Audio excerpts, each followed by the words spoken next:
കഴിഞ്ഞ ദിവസം Donald Trump തൻ്റെ ട്രൂത്ത് സോഷ്യൽ മീഡിയ പ്ലാറ്റ്ഫോമിലൂടെ ഒരു ചിത്രം പങ്കുവച്ചു. ആ ചിത്രത്തോടൊപ്പം ട്രംപ് ചില വാചകങ്ങളും കുറിച്ചു വെച്ചു. അതിങ്ങനെയായിരുന്നു: the storm is coming, nothing can stop what is coming. വലിയൊരു കൊടുങ്കാറ്റ് വരാൻ പോവുകയാണ്, ആ കൊടുങ്കാറ്റിനെ തടയാൻ ആർക്കും സാധിക്കില്ല എന്നുള്ള ചില വാചകങ്ങളാണ് ട്രംപ് കുറിച്ചു വെച്ചത്. സമാധാന ചർച്ചകൾ ഫലം കാണാതെ പോയതിൻ്റെ അടിസ്ഥാനത്തിൽ ഇറാനെ അതിശക്തമായി തിരിച്ചടിക്കാനുള്ള, ഇറാനുമേൽ വലിയ രീതിയിലുള്ള ആക്രമണം നടത്താനുള്ള ഒരു സൂചനയായിട്ടാണോ ട്രംപിൻ്റെ ഈ ഒരു പോസ്റ്റ് എന്നുള്ളത് ലോകത്ത് വലിയ രീതിയിൽ ചർച്ച ചെയ്യപ്പെടുകയാണ്. പക്ഷേ ട്രംപ് ഇത്തരത്തിൽ തൻ്റെ സമൂഹ മാധ്യമങ്ങളിലൂടെയും മറ്റും ഇത്തരത്തിലുള്ള പ്രസ്താവനകൾ പറഞ്ഞു വയ്ക്കുമ്പോഴും ഇറാനിലെ ഭരണാധികാരികളും സൈനിക തലവന്മാരുമൊക്കെ ട്രംപിൻ്റെ ഈ ഒരു പ്രസ്താവനകളെ പുച്ഛത്തോടെ തള്ളിക്കളയുന്ന രീതിയാണ് കാണാൻ കഴിയുന്നത്. ട്രംപിനെ കോമാളിയെന്നും ട്രംപിൻ്റെ ഈ പ്രസ്താവനകളെ കോമാളിത്തരമെന്ന് പറഞ്ഞുകൊണ്ട് അവർ നിരന്തരമായി പരിഹസിക്കുന്നു. ട്രംപിൻ്റെ ഇത്തരം പ്രസ്താവനകളെ അവർ മുഖവിലക്കെടുക്കുന്നില്ല എന്നതാണ് അതിൻ്റെ സാരം. ഒരു വശത്ത് ട്രംപ് ഇത്തരം കാര്യങ്ങൾ പറഞ്ഞു വയ്ക്കുമ്പോൾ, മറുവശത്ത് ഇറാനാകട്ടെ ഓരോ ദിവസം കഴിയുന്തോറും ലോകത്തെ അത്ഭുതപ്പെടുത്തുന്ന, ഞെട്ടിപ്പിക്കുന്ന ഓരോ പ്രസ്താവനകളാണ് നടത്തിക്കൊണ്ടിരിക്കുന്നത്. നോക്കൂ, കഴിഞ്ഞ ദിവസം ഇറാനിലെ നാവികസേനാ കമാൻഡർ ഒരു പ്രസ്താവന പുറത്തുവിട്ടു. അമേരിക്കയ്ക്കും ഇസ്രായേലിനുമെതിരെയുള്ള ഒരു മുന്നറിയിപ്പായിരുന്നു അത്. ശത്രുരാജ്യങ്ങൾ അങ്ങേയറ്റം ഭയപ്പെടുന്ന ഒരു മാരകായുധം തങ്ങളുടെ കൈവശമുണ്ട് എന്നും അത് ഉടൻ തന്നെ പുറത്തിറക്കുമെന്നുള്ള പ്രസ്താവനയാണ് ഇറാൻ നാവികസേനാ കമാൻഡർ നടത്തിയത്. മാത്രമല്ല, അതിനോടൊപ്പം അദ്ദേഹം ഒരു കാര്യം കൂടി പറഞ്ഞു വെക്കുന്നുണ്ട്. ആ മാരകായുധം കണ്ട് ശത്രുക്കൾക്ക് ഹൃദയാഘാതം വരാതിരുന്നാൽ മതിയെന്നായിരുന്നു അദ്ദേഹം പറഞ്ഞു വെക്കുന്നത്. നോക്ക്, ഇറാൻ എന്ന് പറയുന്ന രാജ്യത്തിൻ്റെ ഒട്ടുമിക്ക ആയുധങ്ങളെയും തങ്ങൾ നശിപ്പിച്ചു, അതിനെയെല്ലാം ഞങ്ങൾ തകർത്തു കളഞ്ഞു എന്നുള്ള അമേരിക്കയുടെയും ഇസ്രായേലിൻ്റെയും ആ വാദങ്ങൾക്ക് പിന്നാലെയാണ് ഇറാനിലെ കമാൻഡർ ഇത്തരത്തിലുള്ള പ്രസ്താവന ഇറക്കിയെന്നുള്ളത് നാം മനസ്സിലാക്കേണ്ടതുണ്ട്.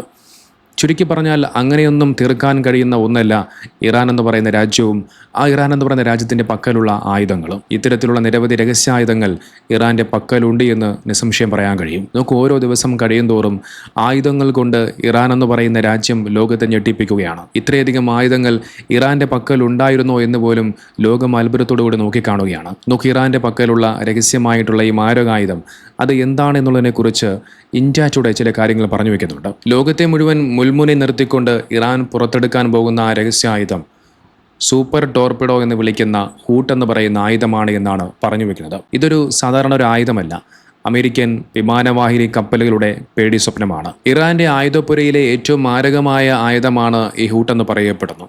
ഇതിനെ ഒരു സൂപ്പർ ടോർപിഡോ എന്ന് വിളിക്കാം. എന്നാൽ ഈ ഒരു ആയുധം അപകടകാരിയായി മാറുന്നതിനുള്ള കാരണം എന്താണെന്ന് അറിയണ്ടേ? ഈ ഒരു ആയുധത്തിന്റെ അവിശ്വസനീയമായ വേഗത തന്നെയാണ്, അതിന്റെ സ്പീഡ് തന്നെയാണ്. സാധാരണ ടോർപിഡോകൾ വെള്ളത്തിനടിയിലൂടെ സഞ്ചരിക്കുന്ന സമയത്ത് ജലത്തിന്റെ ഘർഷണം അഥവാ ഫ്രിക്ഷൻ കാരണം അവയുടെ വേഗത പരിമിതമായിരിക്കും. സാധാരണഗതിയിൽ മണിക്കൂറിൽ 50 മുതൽ 60 നോട്ടിക്കൽ മൈൽ വരെയാണ് ഇവയുടെ വേഗത എന്ന് പറയുന്നത്. എന്നാൽ ഈ ഹൂട്ട് എന്ന് പറയുന്ന ആയുധം അങ്ങനെയല്ല. ഇത് മണിക്കൂറിൽ 360 കിലോമീറ്ററിലധികം സഞ്ചരിക്കാൻ കഴിവുള്ള ഒരു ആയുധമാണ്. സൂപ്പർ ക്യാവിറ്റേഷൻ ആണ് ഇതിന്റെ പിന്നിലെ മാജിക്. ഹൂട്ട് ടോർപിഡോയുടെ മുൻഭാഗത്ത് ഒരു പ്രത്യേക നോസിലുണ്ട്. ഇത് സഞ്ചരിക്കുമ്പോൾ ടോർപിഡോയ്ക്ക് ചുറ്റും ഒരു ഗ്യാസ് ബബിൾ നിർമ്മിക്കപ്പെടുകയാണ്.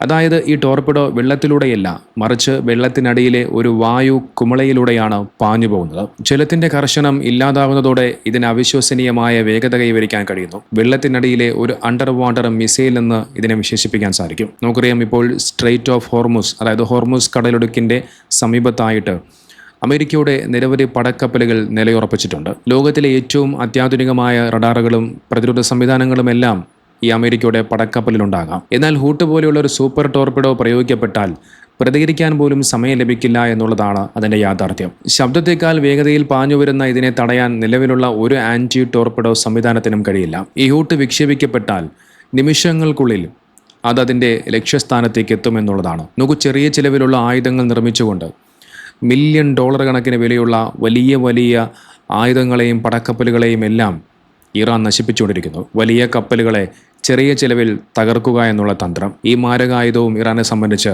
അത്തരത്തിലുള്ളൊരു ആയുധമാണ്. എന്നാൽ ഇറാന് ഈ സാങ്കേതിക വിദ്യ എവിടെ നിന്ന് ലഭിച്ചു എന്നുള്ളത് കൂടി മനസ്സിലാക്കേണ്ടതുണ്ട്. നമുക്കറിയാം, റഷ്യയും ചൈനയും ഒക്കെ പലപ്പോഴായിട്ട് ആയുധപരമായിട്ടും സാങ്കേതിക ടെക്നോളജി പരമായിട്ടുമൊക്കെ പല സമയങ്ങളിലായി ഇറാനെ പലപ്പോഴായി സഹായിച്ചിട്ടുണ്ട്.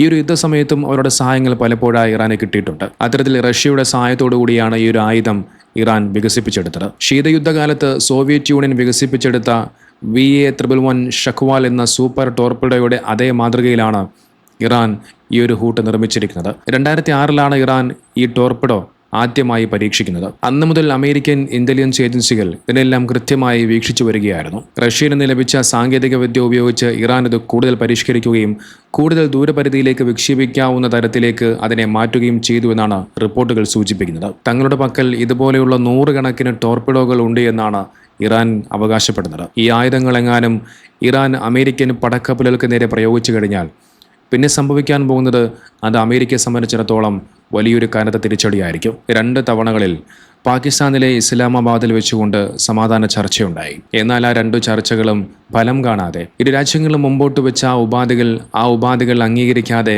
2 രാജ്യങ്ങളും പിന്തിരിഞ്ഞു പോകുന്ന കാഴ്ചയാണ് നാം എല്ലാവരും കണ്ടത്. എന്നാൽ ഇത് ലോകത്തെ സംബന്ധിച്ചിടത്തോളം അത് വല്ലാതെ ഭീതിയിലാഴ്ത്തുന്ന സംഭവങ്ങളാണ്. കാരണം ഇനിയൊരു യുദ്ധം എങ്ങാനും ഉണ്ടായിക്കഴിഞ്ഞാൽ അതൊരു പക്ഷേ ഈ കഴിഞ്ഞ സമയങ്ങളിൽ നടന്ന യുദ്ധം പോലെ ആയിരിക്കില്ല. അതിരൂക്ഷമായ ഒരുപക്ഷെ അത് പിന്നീട് ഒരു 3ാം ലോക മഹായുദ്ധത്തിലേക്ക് വരെ പോകാൻ കാരണമായി മാറുന്ന വലിയൊരു യുദ്ധമായി മാറും. അത്തരമൊരു യുദ്ധം ഉണ്ടാകാതിരിക്കട്ടെ. ലോകം മുഴുവനും സമാധാനത്തോടുകൂടി മുന്നോട്ട് പോകട്ടെ. യുദ്ധം എന്നുള്ളത് ഒന്നിനും ഒരു പരിഹാരമല്ല. നേരെ മറിച്ച് ലോകത്തെ മുഴുവനും വലിയ നാശത്തിലേക്ക് കൊണ്ടെത്തിക്കുന്ന, സർവ്വതും നാമാവശേഷമാക്കി എല്ലാത്തിനും നഷ്ടം മാത്രം വരുത്തിവെക്കുന്ന ഒന്നാണ് യുദ്ധമെന്ന് പറയുന്നത്. ഇതോടൊപ്പം ഒരു കാര്യം കൂടി പറഞ്ഞു പോകാം. നമുക്കറിയാം, ഫുട്ബോൾ ലോകകപ്പിന് ഇനി ഏതാനും കുറച്ച് മാസങ്ങൾ മാത്രമാണ് ബാക്കിയുള്ളത്. ഇറാനും ഈ ലോകകപ്പിൽ കളിക്കുന്നുണ്ട്. ഇറാൻ ലോകത്തിന് ഒരു സന്ദേശം കൂടി പറഞ്ഞുകൊണ്ടാണ് കളിക്കളത്തിലേക്ക് ഇറങ്ങുന്നത്. നമുക്കറിയാം, യുദ്ധം ആരംഭിച്ച സമയത്ത് ട്രംപ് എന്ന് പറയുന്ന ധിക്കാരിയായ ഭരണാധികാരിയുടെ നേതൃത്വത്തിൽ ഇറാനിലെ സ്കൂളിൽ ബോംബാക്രമണം നടത്തി. ഒരു തെറ്റും ചെയ്യാത്ത, ആരെയും ഒരു മുട്ടുസൂചി കൊണ്ടുപോലും ഉപദ്രവിക്കാത്ത നിരപരാധികളായ 168ഓളം വരുന്ന പിഞ്ചു മക്കളാണ് ആ ആക്രമണത്തിൽ കൊല്ലപ്പെട്ടത്. ആ ആക്രമണത്തിൽ കൊല്ലപ്പെട്ട 168 കുട്ടികൾക്കുള്ള ആദരവായി മിനാബ് 168 എന്ന പേര് അവർ തങ്ങളുടെ ലിസ്റ്റിലും ജേഴ്സിയിലും ഉൾപ്പെടുത്തിയിരിക്കുന്നു. തങ്ങളുടെ നാട്ടിലെ കുഞ്ഞുങ്ങൾ കൊല്ലപ്പെടുമ്പോൾ അവരെക്കുറിച്ച് മിണ്ടാതെ പോകുന്നത് ഇറാൻ ജനതയ്ക്ക് ഒരിക്കലും സാധിക്കില്ല. നമുക്കറിയാം, ഏതാനും ദിവസങ്ങൾക്ക് മുമ്പാണ് ഇറാനിലെ പ്രതിനിധികൾ പാകിസ്ഥാനിലെ ഇസ്ലാമാബാദിലേക്ക് സമാധാന ചർച്ചയ്ക്ക് പോയത്. ആ പ്രതിനിധികൾ അന്ന് സഞ്ചരിച്ച വിമാനത്തിനും അവർ വിളിച്ച പേര് മിനാബ് 168 എന്നായിരുന്നു. മരണപ്പെട്ടുപോയ ആ ഓരോ കുട്ടികളുടെയും ഫോട്ടോകളും രക്തക്കറ പുരണ്ട ചെരുപ്പുകളും ഷൂസുകളും ബാഗുകളുമായിരുന്നു ഓരോ സീറ്റിലും ആ പ്രതിനിധികൾ ചേർത്ത് വെച്ചത്. ഇസ്രായേലും അമേരിക്കയും കൂടി ചേർന്ന് നടത്തിയ ക്രൂരതകൾ ലോകം കാണാൻ വേണ്ടി തന്നെയാണ് അവർ ഇത് ലോകത്തോട് തുറന്നു കാട്ടിയത്. മിനാബ് 168 അത് ഇറാൻ ജനതയ്ക്ക് ഒരിക്കലും മറക്കാൻ കഴിയില്ല. അതവർ എന്നും ലോകത്തോട് ഓർമ്മിപ്പിച്ചുകൊണ്ടേയിരിക്കും. എന്തിനായിരുന്നു നിരപരാധികളായ ആ പിഞ്ചു കുട്ടികളെ എന്തിനായിരുന്നു കൊലപ്പെടുത്തിയത്? അവർ എന്തു തെറ്റാണ് ഈ ലോകത്തോട് ചെയ്തത്? ആ ചോദ്യങ്ങൾ അവർ ലോകത്തോട് ചോദിച്ചുകൊണ്ടേയിരിക്കും.